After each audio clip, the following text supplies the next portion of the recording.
आज मैं आपको एक मज़ेदार कहानी सुनाने जा रही हूँ। यह कहानी प्राचीन काल की है, जब एक राजा अपने राज पर न्याय और परोपकार से शासन करता था। परंतु क्योंकि राजा के पास एक अजीब और गुप्त दोस्त था, जिसे वो हर किसी से छुपाए रखता था। राजा के सिर पर गधे के कान थे, लेकिन किसी को इसकी भनक तक नहीं थी, क्योंकि वह हमेशा अपने सिर पर मुकुट पहने रहता था। राजा को डर था कि अगर प्रजा को उसकी ये कमजोरी पता चली तो लोग उसका मजाक उड़ाएंगे और उसका सम्मान खत्म हो जाएगा। राजा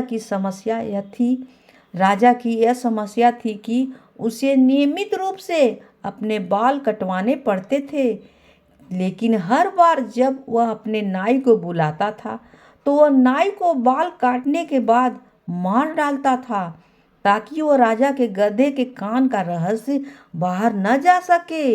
राजा बहुत चालाकी से हर बार एक नया नाई बुलाता और उसी तरीके से उसे मार देता था।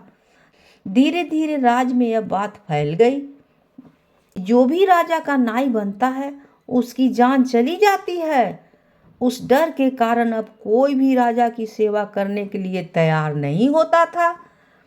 एक दिन एक गरीब नाई, जिसका नाम रामू था, अपने परिवार का पेट पालने के लिए राजा के सेवा के लिए मजबूर हुआ।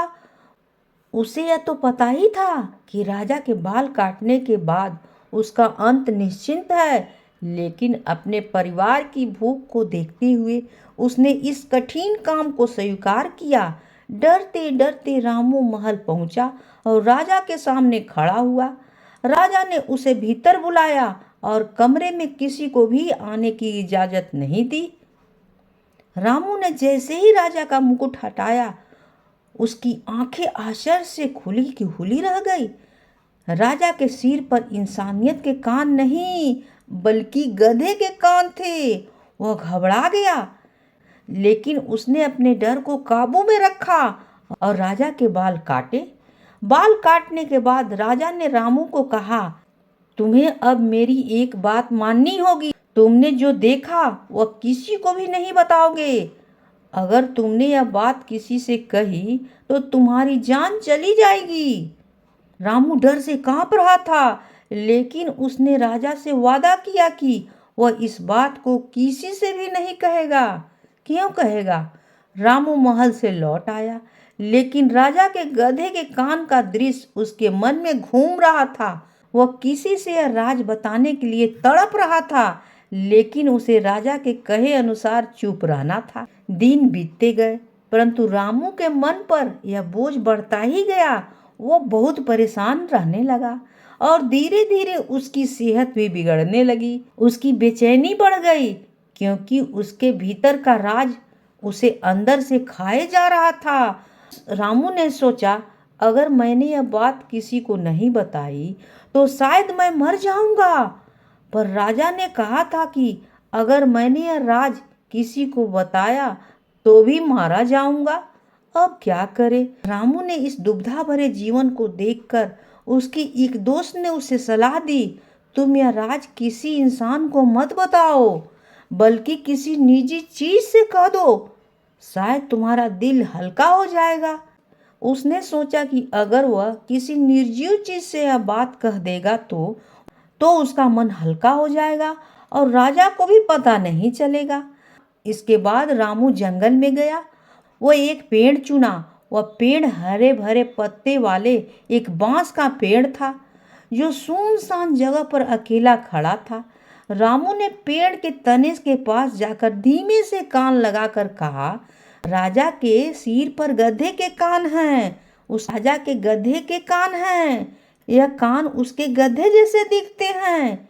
यह बात कहने के बाद रामू को बहुत राहत मिली। उसे ऐसा लगा कि जैसे उसके दिल से एक भारी बोझ उतर गया हो। अब वह हल्का महसूस कर रहा था और धीरे धीरे उसकी तबीयत भी सुधरने लगी। वह सामान्य जीवन में वापस लौट आया। कुछ महीने बाद उस बांस के पेड़ को काटकर एक ढोल बनाया गया। उस ढोल को एक दिन राज दरबार में लाया गया, जहां एक बड़ा उत्सव मनाया जा रहा था। संगीतकारों को उस ढोल पर प्रदर्शन करने का अवसर दिया गया। जैसे ही संगीतकार ने उस ढोल को बजाना शुरू किया, ढोल से एक अजीब आवाज निकली, राजा के गधे के कान है, राजा के गधे के कान है। यह सुनकर सभी दरबारी और परिजनों में खलबली मच गई। वे यह सोचने लगे कि आखिर यह अजीब आवाज क्यों आ रही है। राजा भी हैरान रह गए। वह समझ नहीं पाए कि उसका गुप्त राज कैसे खुल गया। दरबार में शांति छा गई और सभी राजा को देख रहे थे। राजा को अब अपनी कमजोरी का एहसास हुआ। वह यह जानकर भी चकित था कि इतने प्रयासों के बावजूद भी उसका राज एक साधारण ढोल के माध्यम से पूरी प्रजा के सामने आ गया। कुछ देर के बाद राजा ने सोचा और महसूस किया कि अब इस सच्चाई को छिपाने का कोई मतलब नहीं रह गया है।